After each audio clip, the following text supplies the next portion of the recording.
Todos estão conseguindo me ouvir?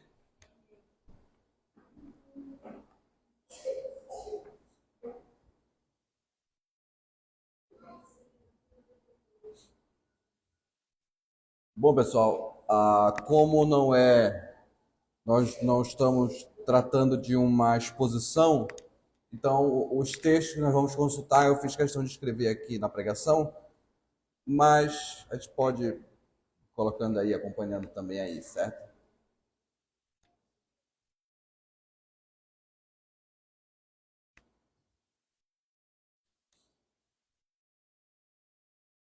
Amém? Bom, antes de nós darmos início, eu convido você para orar comigo, para que o Senhor nos abençoe na nossa pregação de hoje. Senhor nosso Deus, queremos nesse momento pedir a tua graça, a tua misericórdia, para poder ensinar à tua igreja aquilo que a tua palavra afirma e que a gente possa receber com o coração aberto com a palavra de Deus. Peço a ti que o tema de hoje, assim como o da semana passada, faça com que a gente enxergue a igreja local com outros olhos, dando o verdadeiro valor que tu dá a ela em nome de Jesus. Amém. Bom, pessoal, hoje o tema da nossa mensagem de hoje é por que você precisa de uma igreja local, certo? Na semana passada, aprendemos que existe em nós um desejo, certo, natural de nós pertencermos a um grupo, de nós pertencermos a uma comunidade, exatamente porque nós fomos criados à imagem do Deus que ele é uma comunidade.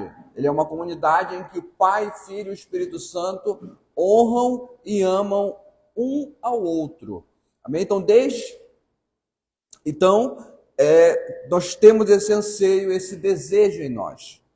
Mas, ao mesmo tempo, nós aprendemos que o pecado ele manchou esse desejo, ainda que ele não tenha de todo apagado ele. Então, desde então, o ser humano ele vai viver em conflito, seja com Deus, seja com o seu próximo, o seu semelhante. Aprendemos também que Cristo veio para nos salvar, ele veio a esse mundo para nos salvar e fazer com que nós vivamos em harmonia com Deus e uns com os outros por meio de sua obra salvadora. É nesse contexto, certo? Nesse contexto, nós vimos que nós fomos salvos por Cristo para pertencermos à igreja de Deus, que é o seu povo, que são aqueles que refletem a sua imagem, a imagem do Deus que vive em comunidade no Pai, Filho e Espírito Santo. Certo? Aprendemos também sobre a importância da igreja nos planos de Deus e de como nós devemos valorizá-la. E aqui entra aquela pergunta. Nós falamos tudo isso aqui, certo? Na semana passada. Mas você já se perguntou por que você precisa de uma igreja local? Você já fez essa pergunta? Eu fiz questão de botar aqui o índice do Novo Testamento. E se você olhar para ele aqui, sabe o que é que a maioria desses livros tem em comum? Sabe o que a maioria desses livros tem em comum? É que eles foram escritos, na sua maioria, para igrejas locais. Certo? Todos esses livros aí, a maioria deles foram escritos para igrejas locais. Amém? Então, se você olhar, tirando o Evangelho, o livro de Atos, que foram escritos para as igrejas, mas ainda que Atos e os evangelhos tenham sido escritos para igrejas em geral, contudo, ele não perde o seu aspecto local também, porque ele seria direcionado, ele seria lido também dentro de uma igreja local, certo? Mas, especificamente, tirando esses que não foram endereçados para uma igreja específica, o restante, todas as cartas, elas são endereçadas a uma igreja local, certo? Então, o que eles têm em comum é exatamente isso. Então, o primeiro motivo que você precisa entender do porquê você precisa de uma igreja é entender que a maioria do Novo Testamento foi escrito para uma igreja local, certo? Para igrejas locais.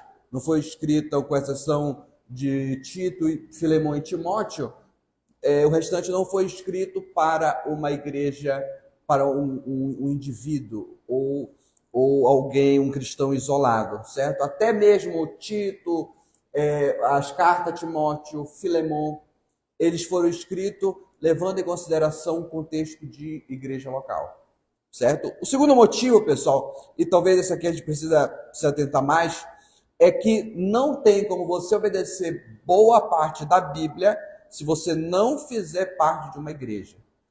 Amém? Porque muitos mandamentos, como a gente vai analisar esses textos hoje, eles pressupõem a participação de em uma igreja local. Então a gente vai analisar esses textos aqui para a gente entender o que é que eu quero dizer com isso, certo? Para a gente entender o que significa a gente falar que esses mandamentos pressupõem uma igreja local, certo? O primeiro deles se encontra em 1 Timóteo, capítulo 4, versículo 13. Preste bem atenção. Se puder botar aí para acompanhar, pode ficar à vontade. Mas diz assim: enquanto Paulo, ele diz a Timóteo, enquanto aguardas a minha chegada, aplica-te à leitura, à exortação e ao ensino. Certo? Que Paulo ele escreve para Timóteo, que era um pastor de uma igreja local, dizendo para ele se reunir com as pessoas para que juntas eles aprendessem a palavra de Deus, e era para ele ensinar publicamente a palavra de Deus. Não sei, dependendo da versão que você use, mas no grego, pessoal, você encontra a leitura pública das Escrituras, certo? E essa referência, esse uso da palavra grega lá, faz referência justamente à leitura no culto da igreja, no culto público. Então, era para Timóteo se aplicar a leitura pública da igreja na hora que o povo de Deus se reúne. Então, olha só, se não tivesse igrejas locais, como é que Timóteo ele obedeceria a essa ordem específica de Paulo? Então, o próprio apóstolo Paulo ele vai pressupor a existência de uma igreja local. O segundo texto se encontra em Gálatas 5,13. Final do versículo, Gálatas 5,13, ele diz assim: sede servo uns dos outros.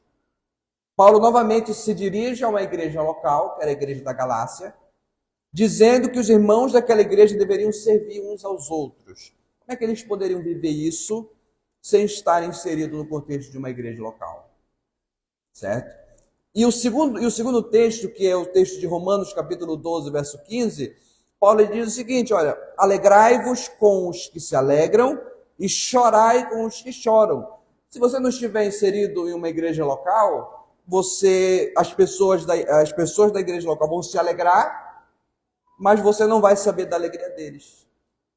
Vão chorar, mas você não vai saber também do choro e da tristeza dele. Não tem como você obedecer essa ordem que o apóstolo dá, a menos que você esteja inserido ativamente no contexto de uma igreja local. E talvez você possa dizer que você pode fazer tudo isso aqui que o apóstolo ordenou aqui com os seus amigos, com os seus familiares, mas aí que está a questão. Você pode até fazer, você pode até pensar dessa forma, mas o contexto da carta, o que Paulo está escrevendo, está sendo dirigido para uma igreja local.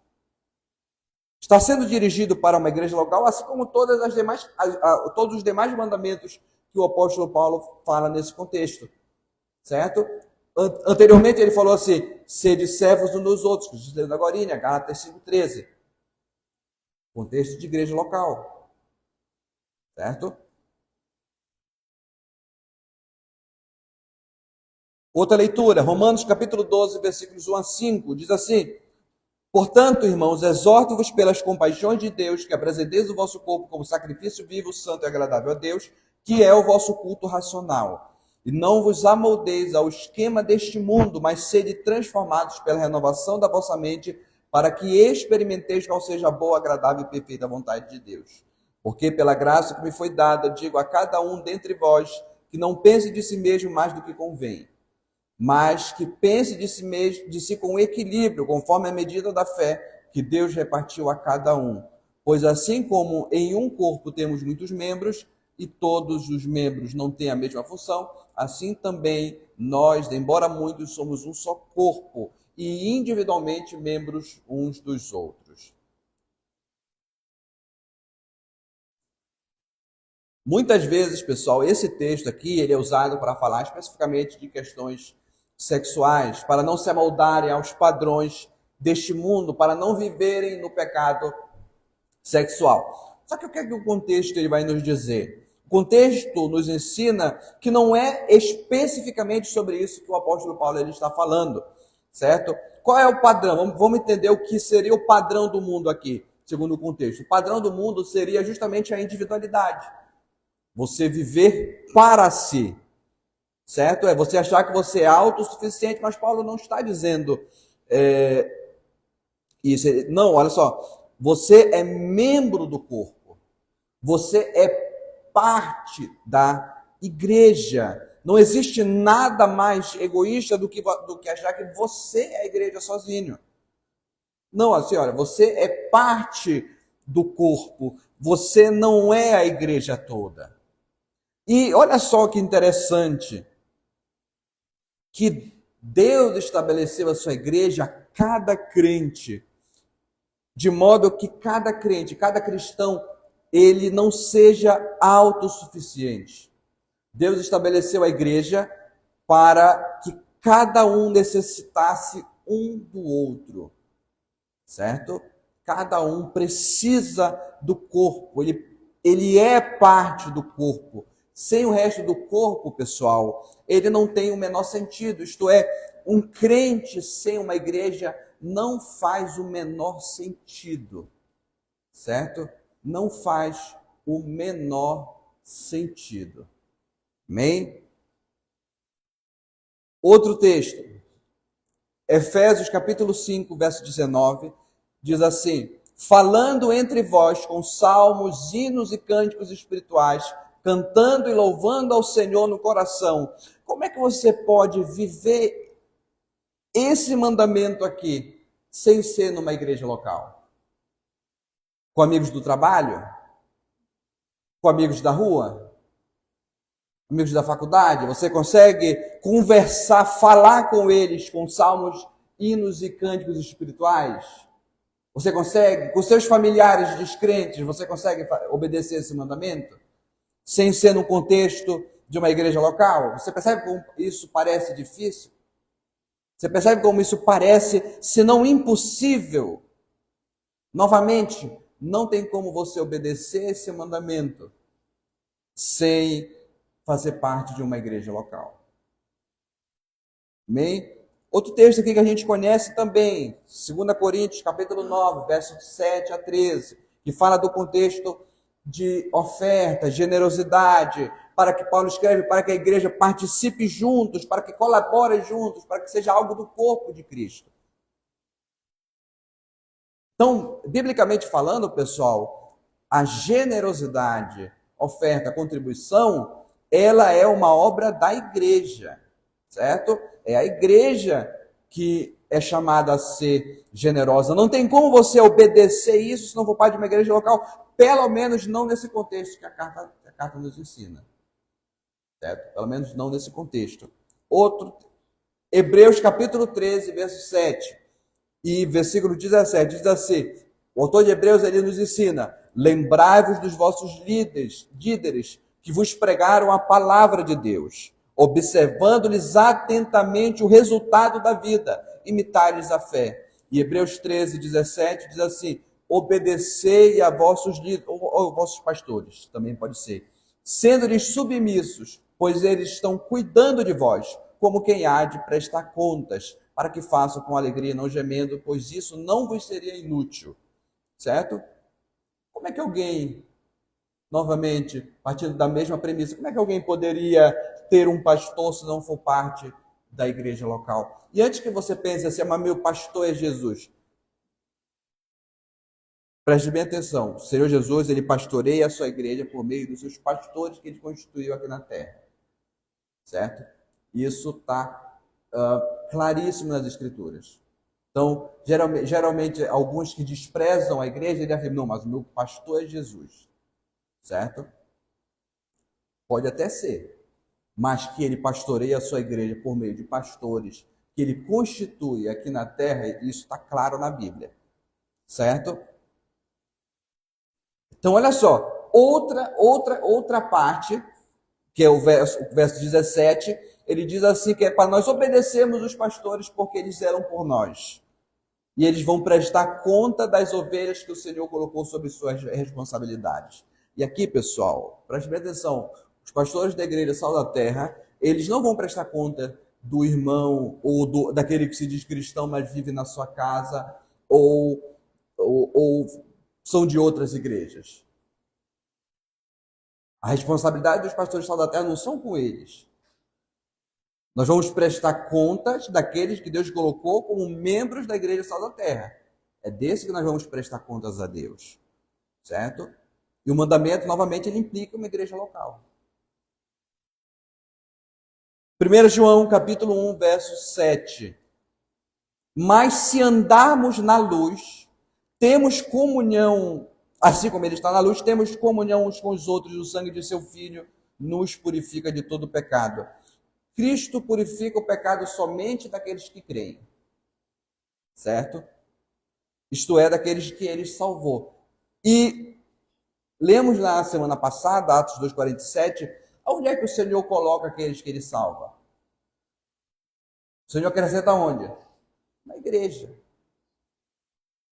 No contexto de Atos 2,47, ele fala assim, e o Senhor lhes acrescentava todos os dias que iam sendo salvos. Lá o contexto, novamente, é de igreja. Certo? Então, como é que você pode ter comunhão cristã sem uma igreja local? Se a própria palavra que caracteriza a comunhão é cristã, vai ter uma comunhão cristã com um colega descrente do trabalho? Não tem como.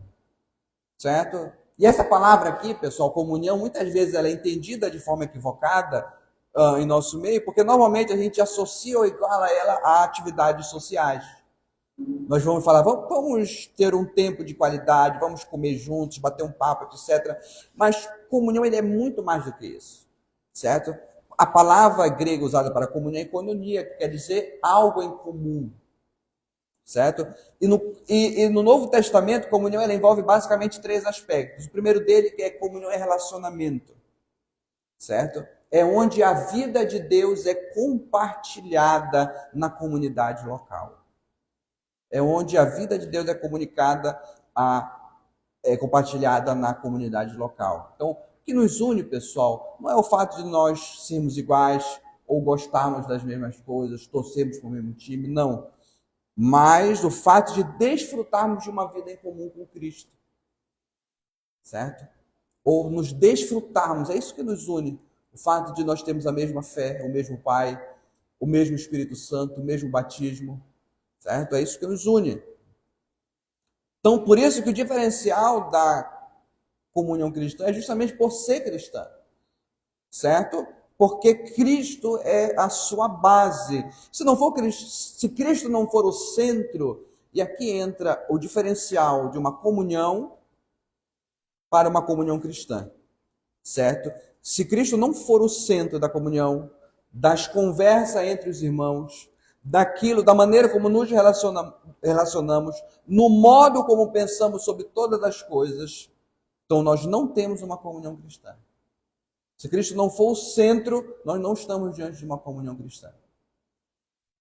Certo? Comunhão também envolve parceria. Comunhão é parceria. Tem um texto aí que é Lucas 5, versículo 10.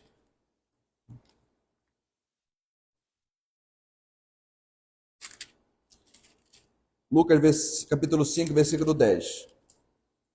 A palavra de Deus diz assim: bem como de Tiago e João, filhos de Zebedeu, que eram sócios de Simão, Jesus disse a Simão: não temas, de agora em diante serás pescador de homens.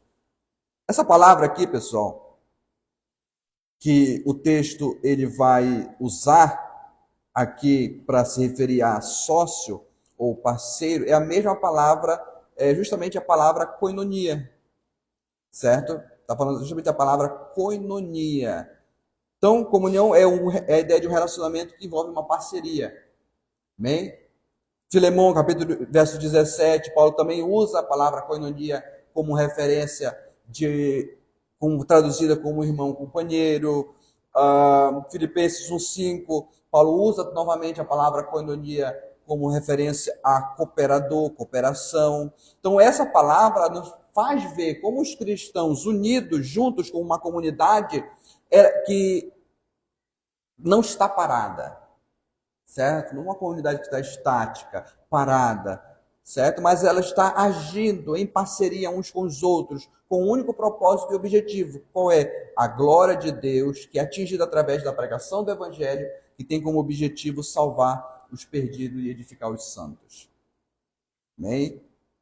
Novamente, quero ver você ter esse tipo de parceria que a Bíblia fala com seus colegas de trabalho, certo? Quero ver você ter com seus colegas de faculdade, com seus amigos da rua, esse tipo de parceria, certo? Comunhão também, ela é compartilhamento. Um tempo atrás nós fizemos uns estudos aqui chamado Os Vocábulos de Deus, certo? Esse livro, esse tema foi baseado em um livro, e nele o autor vai falando sobre várias palavras que a gente encontra na Bíblia. Uma delas é comunhão. E o autor ele vai dizer que comunhão, em primeiro lugar, consiste em compartilhar com nossos irmãos na fé as coisas que Deus nos revelou sobre si mesmo, na esperança de assim podermos ajudá-los a conhecê-lo melhor e a enriquecerem sua comunhão com ele.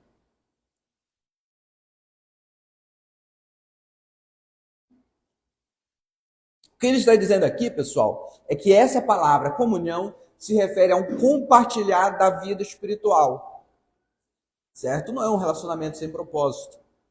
Não é um compartilhar sobre times de futebol, não é um compartilhar sobre coisas do trabalho, sobre qualquer outra coisa. Não, é um compartilhar da vida sobre o que Deus tem nos ensinado, sobre quem Ele é. Isso está relacionado à comunhão. Você já parou como é raro, certo? A gente se juntar para falarmos sobre o que Deus tem nos ensinado? Já parou para perceber? É muito raro a gente se juntar para falar sobre o que Deus tem nos ensinado, o que temos aprendido sobre Deus. Você já experimentou perguntar a algum irmão nessas conversas informais das nossas vidas, coisas do tipo: o que Deus tem te ensinado? Certo? Conta qual pecado você está lutando, para a gente orar junto, para a gente se ajudar junto. O que você está lendo na sua devocional? Certo? Seja proposital nisso, busque ter essas conversas espirituais. Mas na verdade a gente fica até meio sem jeito de perguntar essas coisas, certo? A gente acha meio estranho, que conversa é essa? Né? Esse papinho aí de conversa espiritual, por que ele está falando sobre isso? Na verdade, olha lá, ele está se achando superior a todo mundo, porque ele só fala de coisas de Deus, porque ele só fala de Bíblia. No entanto, esse deveria ser o nosso normal. Porque é isso que é comunhão. Isso deveria ser o nosso normal. Mas para nossa vergonha, esse não é o padrão de nossas conversas. Porque é muito mais fácil nós falarmos de uma outra coisa dentro de uma perspectiva mundana, da maneira como o mundo pensa, do que nós termos diálogos espirituais, conversas espirituais saudáveis. Seja qual for o assunto, certo? A gente estava estudando aqui sobre a ideia a questão da vontade de Deus, aplicar em qualquer situação da vida. A gente pode falar, irmãos, a gente pode falar sobre qualquer coisa, qualquer tema, dentro de uma visão cristã. A gente aprendeu isso na quarta-feira. Tomar uma decisão segundo o padrão cristão. Mas esse não é o nosso padrão. E aqui eu ainda digo que um dos fatores que torna essa realidade da maneira como é, o fato de nós não termos conversas saudáveis, é que nós não conhecemos o que Deus diz em sua palavra. Certo? Se eu não conheço, como é que eu vou falar? Comece a pensar o porquê suas conversas não envolvem profundidade bíblica. Não envolve profundidade bíblica, porque o conhecimento não é profundo. Certo? Então, como é que você vai falar sobre algo que você não conhece? Como é que você vai saturar as suas palavras de Bíblia se você não conhece? Tinha um teólogo chamado John Bunyan, que era o autor de O Peregrino, certo? Um livro excelente, por sinal, que Charles Spurgeon falava que se você cortasse a sua veia, das suas veias sairia o sangue do tipo biblínio. Cada palavra que aquele homem falava era um versículo que saía. Mas esse não é o nosso padrão. Isso quando a gente está conversando sobre Bíblia, está conversando sobre coisas, sobre teologia, sobre Bíblia, sobre conversas saudáveis, rápido nos cansa. Rápido a gente quer mudar de assunto, etc, etc. Não é verdade? Então a verdadeira comunhão não é simplesmente você estar junto, como por exemplo para comer um churrasco. Essas coisas deveriam servir como um meio para nós estarmos juntos, para falarmos sobre o que Deus tem nos ensinado. O que é que Deus tem falado conosco.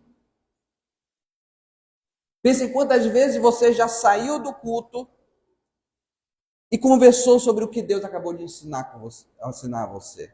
Quantas vezes você já saiu no culto? Mas a primeira coisa é que quando a gente sai da igreja, quando a gente termina o culto, quando o pastor dá graça, a bênção apostólica, a primeira coisa que a gente faz é falar sobre várias coisas. Menos o que Deus tem nos ensinado, do que acabamos de aprender. Falando sobre trabalho, sobre faculdade, sobre as novidades, tudo. Menos questões espirituais. Menos do que Deus acabou de falar conosco através da pregação. Não é verdade? Pense um pouco comigo, olha só. Deus, ele acabou de falar com a igreja.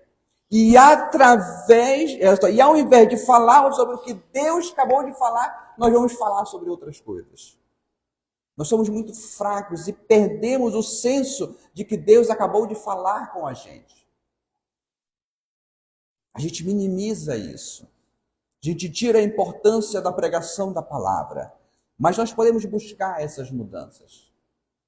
Nós podemos buscar essas mudanças em nossas conversas como sendo intencionais, certo?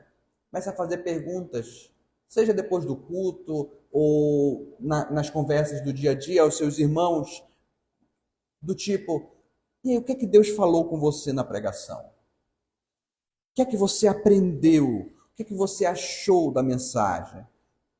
Qual foi o texto que te chamou mais atenção?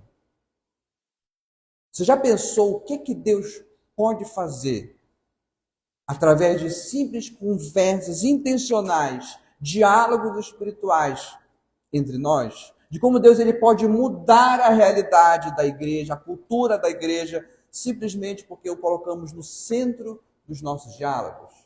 Você já pensou sobre isso? Amém? Outro texto aqui, que se encontra em Hebreus, capítulo 10, versículos 25 a 31.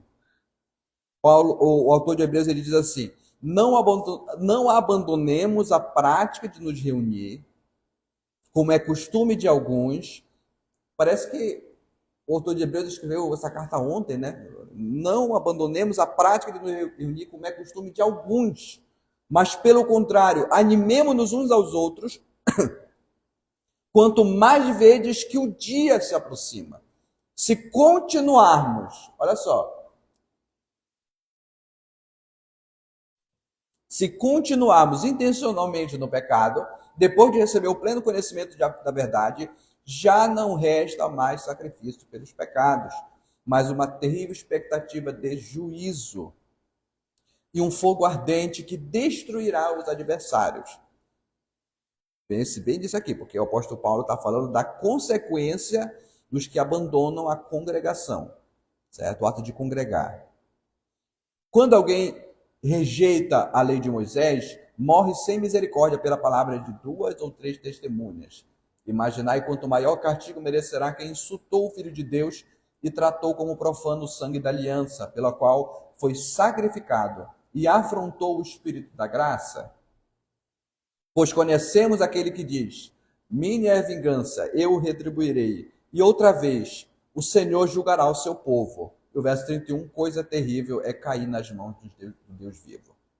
Certo? Imagine só que você mora à beira de numa casa que fica à beira de uma rua movimentada, de uma rodovia movimentada, onde direto passa caminhões em alta velocidade. E você precisa deixar claro para o seu filho que ele não pode ir até essa rua. Ele não pode ir até lá. Então você diz, olha, filho, sabe o que acontece se você for lá naquele local? E aí você vai explicar para ele o que é ser atropelado. E é exatamente isso que o autor de Hebreus está fazendo aqui. Certo? O autor de Hebreus não está ensinando aqui sobre perda de salvação. Não, ele está falando sobre alguém que participou do ensino da igreja, tomou a ceia, teve ensino dentro do corpo, mas rejeitou todas essas coisas. Rejeitou a palavra de Deus, o toque do Espírito, os sacramentos. Então ele termina dizendo, coisa terrível é cair nas mãos do Deus vivo. E no verso 25 aqui, pessoal, o contexto vai mostrar que essas pessoas elas estavam rejeitando o ensino, certo? O sangue da aliança, que Cristo os havia comprado, o Espírito Santo e a congregação. Amém? E a congregação, eles estavam deixando de estar com os irmãos, eles estavam deixando de se reunir com o povo de Deus, eles estavam deixando de fazer parte, de ter comunhão, eles estavam deixando tudo isso. Então ele faz essa advertência típica de um pai que adverte seu filho a não ir na rua movimentada. Mas eu não siga esse caminho. Evite esse caminho. Preste atenção no que o texto diz. Certo? O que o autor está dizendo é justamente sobre a prática de não congregar, de não fazer parte da igreja, os perigos que isso traz para o cristão. Certo? Além do mais, que não congregar, ela é pecado, pessoal. Isso não é papo de crente, papo para deixar comigo, não. Isso aí na língua grega, o verso 25 de Lucas, de Hebreus 10, quando ele fala assim, não deixe a congregação, isso é um imperativo, isso é um mandamento, certo? Mas como nós somos seletivos nos nossos mandamentos, nós só obedecemos os mandamentos que a gente quer, mas esse aí também é um mandamento. Por que a gente não obedece ele? Não é verdade? Eu acho que da nossa lista de pecados, o único que a gente não pode fazer é não matar. Acho que do mandamento de Deus, o único que a gente não pode cometer é não matar, porque o resto está tudo liberado. Basicamente é assim que a gente pensa. Nós selecionamos o tipo de pecado que a gente pode praticar. Só que esse aqui também, pessoal, ele é abandonar a congregação, como é costume de alguns, que também constitui pecado. Certo? Precisa você entender isso. E dentro da tradição cristã, dentro da própria Bíblia, o dia em que a igreja se reúne especificamente, ela é o domingo.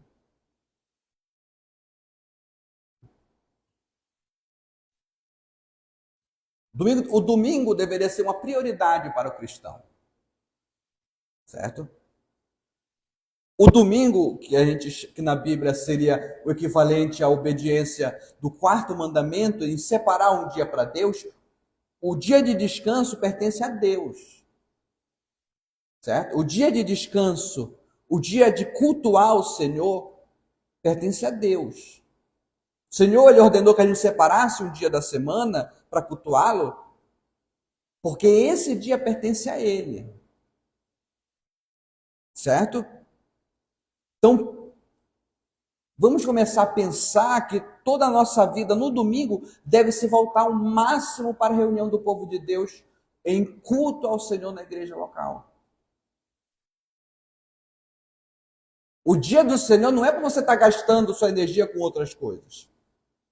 O dia do Senhor é para você estar dedicado a Deus. Você está dedicado a Deus. Certo? Novamente, você desprezar o dia de domingo, o dia do Senhor, também é pecado. Porque você está quebrando o quarto mandamento. O dia do Senhor não é para você usar ou fazer o que você quiser. É um dia para você dedicar a Deus. Ele é um dia para você santificar. Quer seus divertimentos e tudo mais? Faça, mas não perca o foco de que o dia do Senhor, o dia que a igreja se reúne, é um dia que deve ser prioridade para a gente. Eu quero ir no balneário, quero comer um chá. O que mal tem? Pode fazer tudo isso, desde que você não perca a prioridade do dia do Senhor. Vou gastar toda a minha energia no churrasco, jogando bola. Pode fazer. Mas não esqueça que domingo é o dia que Deus estabeleceu para cultuá-lo. É o dia que a igreja se reúne. Então vocês conseguiram perceber, pessoal, nessa breve mensagem, do porquê nós precisamos de uma igreja local? Vocês conseguiram perceber? Porque não existe vida cristã sem igreja local. Não existe. Então talvez você pense assim, então quer dizer que se eu não sou membro de uma igreja local, eu não sou cristão, eu não sou um salvo? Raciocina comigo aqui, certo? Vamos raciocinar, vamos usar a mente que Deus nos deu quando Ele nos criou. Se você diz conhecer a Cristo e você não faz parte de uma igreja local, você não está envolvido ativamente em uma igreja local, você precisa parar para raciocinar e pensar um pouco. Por quê? Porque se você não faz parte, você não vai conseguir obedecer grande parte do Novo Testamento. Você não vai conseguir obedecer. Se você não fizer parte de uma igreja local, você não vai conseguir obedecer a maior parte do Novo Testamento. Você pode até praticar, mas não como Deus ordenou que fosse. Certo? Então, essa aqui que eu separei, essa aqui é clássica. Mas a igreja tem muito problema. Tem muito problema. Na igreja tem muito hipócrita. Aí você vai lá para Apocalipse, capítulo 2, capítulo 2, capítulo 3, que o Senhor Jesus ele se dirige às famosas igrejas, às 7 igrejas, certo? O Senhor Jesus envia cartas. Olha só, livro de Apocalipse, o Senhor lhe dirige, sabe? Ele dirige, sabe para quem? Para igrejas locais. O Senhor dirige para igrejas locais. Ele não dirige para um crente individual, é para igrejas locais. E quem já leu as 7 cartas, você sabe para que tipo de igreja Jesus se dirige. Certo?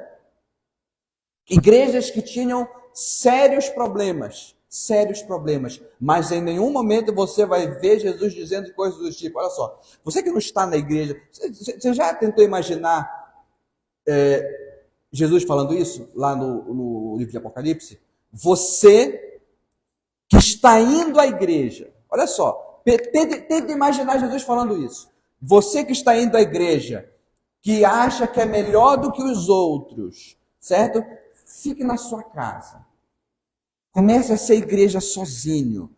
Afinal, como é que você vai se misturar com esse tipo de gente? Igrejas fracas, hipócritas, onde tem imoralidade, onde não tem mais o primeiro amor. É isso que Jesus ensina nessas cartas? Quem já leu as cartas das 7 igrejas, é isso que Jesus ensina? É algo desse gênero que Jesus ensina a 7. Jesus ordena em algum momento que os crentes daquela igreja abandonassem aquela igreja? Ele não ordena, pessoal. Ele não ordena. O que é que ele faz? Ele as adverte. Mas em nenhum momento ele vai chamar as pessoas a saírem das igrejas, a serem crentes sozinhos, crentes isolados, certo? Não tem como, de uma perspectiva bíblica, você viver o cristianismo sozinho, isolado de uma igreja local. Então você deveria fazer o esforço, todo o esforço possível, para você fazer parte ativamente da sua igreja, certo? É essa a realidade que a Bíblia nos traz, pessoal. Nós precisamos da igreja, com seus defeitos e todos. Ela é o plano de Deus para a gente. Ela é o plano de Deus para aquele que ele salvou. Não tem como, novamente, você obedecer ao Novo Testamento se você ficar isolado da sua casa. Não tem como você ser crente do tempo que a gente está falando aqui, obedecer grande parte do Novo Testamento isolado na sua casa, sozinho na sua casa. Vida cristã pressupõe comunidade. Lembre-se disso. Nós somos parte do corpo de Cristo, mas nós não somos o corpo todo. Individualmente, nós não somos o corpo todo. Certo? Então, a minha oração, finalizando, é que você entenda a importância da igreja local. Certo? Que você viva com toda a sua força, todo o vigor que Cristo lhe deu para a vida da sua comunidade. Viva junto, sirva junto, aprenda junto, celebre junto, chore junto, cante junto, contribua junto. Tenha comunhão através de relacionamentos saudáveis e intencionais. Parceria e compartilhamento espiritual e físico. Advirta e encoraje uns aos outros a não deixarem de congregar. Mas quanto mais o dia se aproxima, nós encorajamos uns aos outros. E aqui, preste bem atenção. Se você tem andado afastado da comunhão com seus irmãos, da igreja de Cristo, certo? Em nome de nosso Senhor Jesus Cristo, volte hoje. Se você conhece alguém dos seus irmãos que esteja afastado, chame de volta. Certo? Volte para o seu próprio bem, para a sua própria segurança espiritual. Porque, olha só, se você acha difícil a vida na igreja, é porque você ainda não viu como é fora dela. Certo? Se na igreja já é difícil, imagine você fora dela, que nem mais no mundo tu sabe viver. Como é que tu vai ser rapidamente arrebatado, vai se tornar presa fácil do diabo que fica ao derredor, buscando a quem devorar. Certo? Então, você que tem desprezado, de certa forma, a comunhão, achado pouca importância, certo?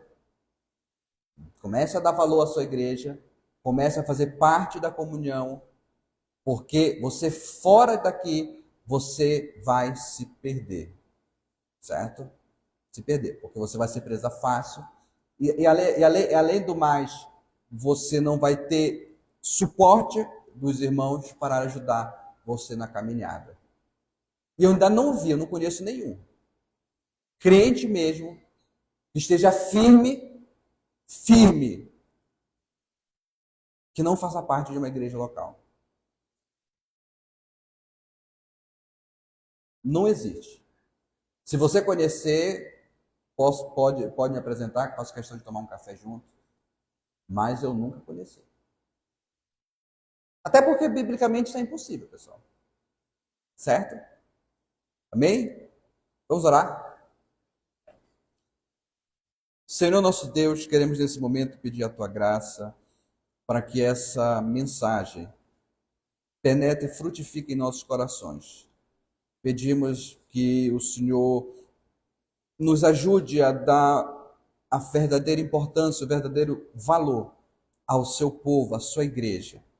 Que a gente possa viver a vida da comunidade, no nosso dia a dia, para louvor e glória do teu nome. É isso que eu oro e te agradeço em nome de Jesus. Amém. Meus irmãos, agradeço a oportunidade.